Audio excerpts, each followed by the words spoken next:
The Magic of Thinking Big, Berpikir dan Berjiwa Besar, bab ke-13 bagian kedua. Cara berpikir seperti pemimpin. Mempertimbangkan minat orang-orang yang ingin Anda pengaruhi adalah gagasan yang baik dalam setiap situasi. Beberapa tahun lalu, sebuah pabrik kecil yang memproduksi alat-alat elektronik mengembangkan sebuah sekring yang kawatnya anti putus. Pabrik itu memasarkan sekring tersebut dengan harga $1,25, lalu menyewa agen periklanan untuk mempromosikannya. Eksekutif yang bertugas menangani iklan tersebut sangat antusias. Rencananya adalah membanjiri seluruh negeri dengan iklan massal di televisi, radio, dan koran. Inilah produk unggulan kita, katanya. Kita akan menjual 10 juta unit pada tahun pertama.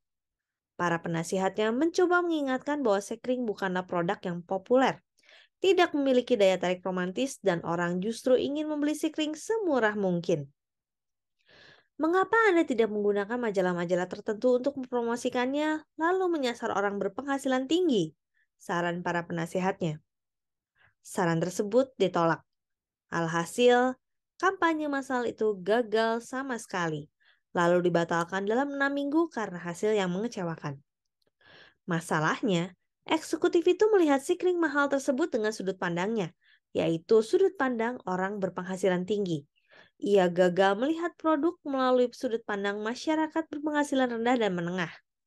Andai eksekutif itu memandang dari perspektif khalayak ramai, ia akan mempertimbangkan promosi kepada kelompok berpenghasilan tinggi saja agar dana iklan dapat dihemat. Kembangkan kekuatan Anda untuk bertukar pikiran dengan orang yang ingin Anda pengaruhi. Latihan-latihan berikut akan membantu Anda. Latihan bertukar pikiran. Situasi dan tanyakan kepada diri Anda demi memperoleh hasil terbaik. Yang pertama, situasi memberi instruksi kerja kepada seseorang. Sambil mengevaluasi instruksi saya dari sudut pandang seseorang yang masih baru, apakah instruksi saya cukup jelas? Situasi kedua, menulis sebuah iklan. Andai saya seorang calon pembeli, bagaimana reaksi saya terhadap iklan ini? Situasi ketiga, bersikap ketika menelepon. Andai saya adalah orang lain, apa yang akan terbersit dalam benak saya tentang suara dan sikap saya? Situasi keempat, memilih hadiah. Apakah saya menginginkan hadiah ini atau ia menginginkan hadiah ini? Acap kali ada perbedaan besar di antara keduanya. Situasi kelima, memberi perintah. Inkah saya menjalankan perintah andai saya diperintah seperti cara saya memerintah mereka? Situasi keenam, mendisiplinkan anak. Andai saya seorang anak kecil, dengan mempertimbangkan usia, pengalaman, dan emosi anak, bagaimana reaksi saya terhadap disiplin ini? Situasi ketujuh, berpenampilan. Andai saya melihat atasan berpakaian seperti saya, apa yang akan terbersit dalam benak saya? Situasi kedelapan, mempersiapkan pidato. Sambil mempertimbangkan latar belakang dan minat peserta, apa yang akan saya pikirkan terhadap perkataan saya? Situasi kesembilan, menjamu orang.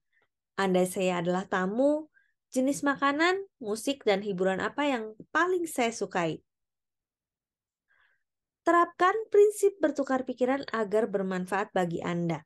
Pertama, pahami situasi orang lain. Lihatlah diri Anda dari sudut pandang orang itu. Anda harus ingat bahwa minat, pendapatan, kecerdasan, dan latar belakangnya bisa sangat berbeda dari diri Anda.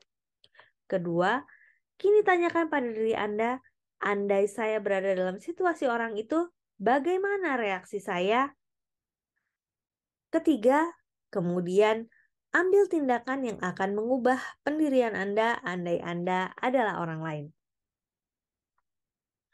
Aturan kepemimpinan nomor 2, pikirkan cara menanganinya secara manusiawi. Kita menggunakan beragam metode memimpin. Salah satu metode yang diambil adalah bersikap seperti diktator. Sang diktator mengambil setiap keputusan tanpa berkonsultasi terlebih dulu dengan orang lain. Ia menolak pendapat bawahannya karena jauh di lubuk hatinya ia takut pendapat bawahannya itu benar, sehingga ia bakal kehilangan muka. Para diktator tidak akan bertahan lama. Karyawan mungkin berpura-pura loyal untuk sementara waktu, tapi kegelisahan akan segera muncul. Beberapa bawahan yang terbaik akan mengundurkan diri dan yang lainnya akan bertahan serta bersekongkol melawan tirani tersebut. Akibatnya, perusahaan tidak akan berjalan lancar. Hal ini akan membuat diktator itu mendapat nilai buruk dari atasannya. Teknik kepemimpinan kedua adalah metode teoritis yang dingin dan otomatis. Sosok yang menggunakan metode ini menangani semuanya sesuai dengan buku. Ia tidak mengakui bahwa setiap aturan, kebijakan, atau rencana hanyalah pedoman untuk kasus-kasus biasa. Pemimpin semacam ini akan memperlakukan manusia layaknya mesin. Padahal, tak ada orang yang senang diperlakukan demikian. Pemimpin yang tidak ideal adalah sosok yang dingin dan berjarak. Mesin-mesin yang bekerja untuk memimpin tersebut hanya bekerja setengah hati. Orang yang menggapai puncak kepemimpinan luar biasa menggunakan metode ketiga yang disebut pendekatan manusiawi. Beberapa tahun lalu, saya bekerja sama dengan John, seorang eksekutif pengembangan teknik dari sebuah pabrik aluminium raksasa. John menguasai pendekatan manusiawi dan menikmati imbalan atas jerih payahnya. Dalam belasan cara yang sepele, tindakan John seolah berkata, "Anda adalah manusia. Saya menghormati Anda. Saya di sini untuk membantu Anda sebisa mungkin." Ketika orang dari luar kota bergabung dengan departemennya, John rela meluangkan waktu untuk membantu menemukan hunian yang tepat bagi orang itu. Bekerja sama dengan sekretaris dan 2 karyawan wanita, John mengadakan perayaan di kantor bagi setiap anggota staf yang berulang tahun. Ia merasa perayaan ulang tahun yang memerlukan waktu setengah jam atau lebih itu tidak akan merugikan perusahaan.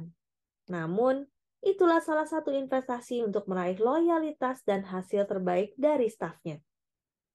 Ketika John tahu salah seorang stafnya memeluk agama yang berbeda dengannya, John memanggilnya dan menjelaskan bahwa ia akan memperbolehkan stafnya merayakan hari libur keagamaan yang tidak bertepatan dengan hari libur umum. Namun, bukti terkuat dari falsafah manusiawi John terlihat dari caranya menangani masalah pemberhentian karyawan. Salah satu karyawan yang direkrut pendahulu John mulai kurang bersemangat dan ogah-ogahan mengerjakan tugasnya. John menangani masalah ini dengan luar biasa.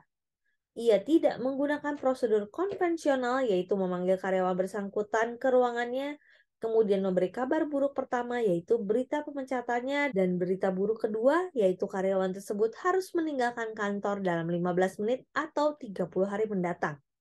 John justru melakukan 2 hal yang kurang lazim. Pertama, ia menuturkan mengapa karyawan tersebut lebih baik mencari pekerjaan baru supaya kecerdasan dan minatnya semakin terasah.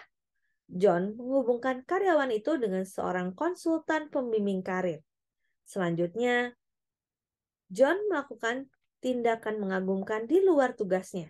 Ia membantu si karyawan menemukan pekerjaan baru dengan mengatur wawancara karyawan tersebut dengan eksekutif perusahaan lain. Hanya dalam 18 hari sejak pemberitahuan pemberhentian, karyawan itu pindah ke perusahaan lain dengan situasi kerja yang sangat menjanjikan. Prosedur pemberhentian ini menggelitik rasa ingin tahu saya, jadi saya meminta John menjelaskan cara berpikirnya. John menjelaskannya sebagai berikut. Ada pepatah kuno yang saya torehkan ke dalam benak saya, ujarnya. Siapapun yang berada di bawah kekuasaan seseorang juga berada di bawah perlindungannya. Kami seharusnya tidak mempekerjakan orang ini karena ia kurang tepat bekerja di sini. Namun karena kami telanjur merekrutnya, setidaknya saya harus membantunya menemukan pekerjaan baru. Siapapun mampu merekrut karyawan, lanjutnya. Namun, ujian kepemimpinan akan terbukti dari cara orang itu menangani pemberhentian karyawan. Semua orang akan merasa aman jika saya membantu karyawan dalam departemen saya pindah ke perusahaan lain sebelum ia meninggalkan kami. Saya memberi teladan bahwa tidak seorang pun akan terlantar selama saya menjabat sebagai eksekutif.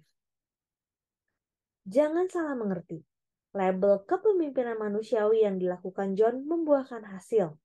Tidak ada karyawan yang diam-diam menggosipkan John. Ia menerima loyalitas dan dukungan yang tak terbantahkan. Posisinya sendiri aman karena ia memberi keamanan kerja maksimum bagi bawahan-bawahannya. Demikian The Magic of Thinking Big, bab 13 bagian kedua. Saya Roswita Anggraini, sampai jumpa di bagian selanjutnya. Terima kasih.